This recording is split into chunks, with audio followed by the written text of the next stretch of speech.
அனைவருக்கும் வணக்கம். இன்றைக்கி நம்ம என்ன பார்க்க போகிறோம்னா, நம்ம கனவுல சிவபெருமான் வந்தால் நம்மளுக்கு என்னென்ன நடக்கும், அதுக்கு என்னென்ன அர்த்தம் அப்படின்னு சொல்லி தான் பார்க்க போகிறோம். வீடியோக்குள்ளே போக முன்னக்கட்டி நம்ம சேனல் பிடிச்சிருந்தா கண்டிப்பாக மறக்காமல் சப்ஸ்கிரைப் பண்ணிடுங்க. அப்படியே சிவன் ரொம்ப ரொம்ப பிடிச்சிருந்தா ஓம் நமச்சிவாயன்னு சொல்லி ஒரே ஒரு கமெண்ட் மட்டும் கமெண்ட் பாக்ஸில் கொடுத்துருங்க. அப்படியே லைக் பண்ணிடுங்க. வாங்க இப்போ வீடியோக்குள்ளே போகலாம். ஒவ்வொரு மனுஷனுக்குமே கனவுங்கிறது வந்துட்டு தான் இருக்கும். யாருக்குனாலுமே கனவு வரும். அது வந்து நல்ல கனவாக இருக்கலாம், கெட்ட கனவாக இருக்கலாம். அப்படியே ஒவ்வொன்றா இருக்கும். அதுலேயும் மெயினாக நம்மளுக்கு கனவுல சிவபெருமான் வந்தால் எப்படி இருக்கும், அதான் சூப்பராக இருக்கும்ல. என்னென்ன தோற்றத்தில் சிவன் வந்தால் நம்மளுக்கு என்னென்ன நடக்கும்னு சொல்லி பார்ப்போமா. கனவுல வந்து திரிசூலம், சிவலிங்கம், பார்வதி பரமேஸ்வரரோட சேர்ந்த தோற்றம், அப்புறம் வந்து சிவன் கோயில் அந்த மாதிரிலாம் வரும். இதில் வந்து ஃபஸ்ட்டு வந்து நம்ம பார்வதி பரமேஸ்வரர் சேர்ந்து வந்தால் என்ன நடக்கும்னு சொல்லி பார்ப்போம். பார்வதி பரமேஸ்வரரும் சேர்ந்தாப்புல கனவுல வந்தேன்னா கண்டிப்பாக நம்மளுக்கு வந்து அர்த்தநாதீஸ்வரரோட பாக்கியம் வந்து கிடைக்கும். அதாவது சிலவங்க வந்து கணவன் மனைவி வந்து ஒற்றுமை இல்லாமல் சண்டை போட்டு பிரிஞ்சு கருத்து வேறுபாடில் இருப்பாங்க.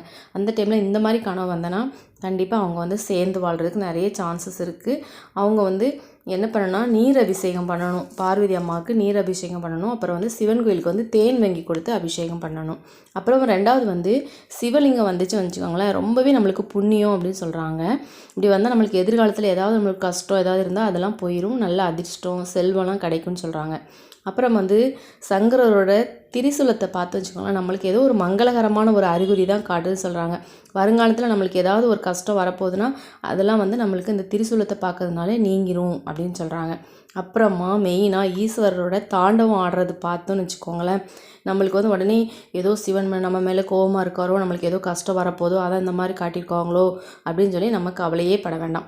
கண்டிப்பாக நம்மளுக்கு என்னத்துக்கு இப்படி வருதுன்னா, நம்மளுக்கு ஏதாவது எதிரியால் நம்மளுக்கு ஏதாவது ஒரு துன்பம் வரப்போகுதுன்னா அதை வந்து நம்மளுக்கு அறிவுறுத்துறாரு சிவபெருமான் வந்து தாண்டவத்தில் வந்து நம்மளுக்கு அறிவுறுத்துறாரு.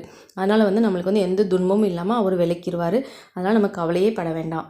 அவ்வளோதான் ஃப்ரெண்ட்ஸ், நெக்ஸ்ட் வீடியோவில் சந்திப்போம். பாய் பாய்.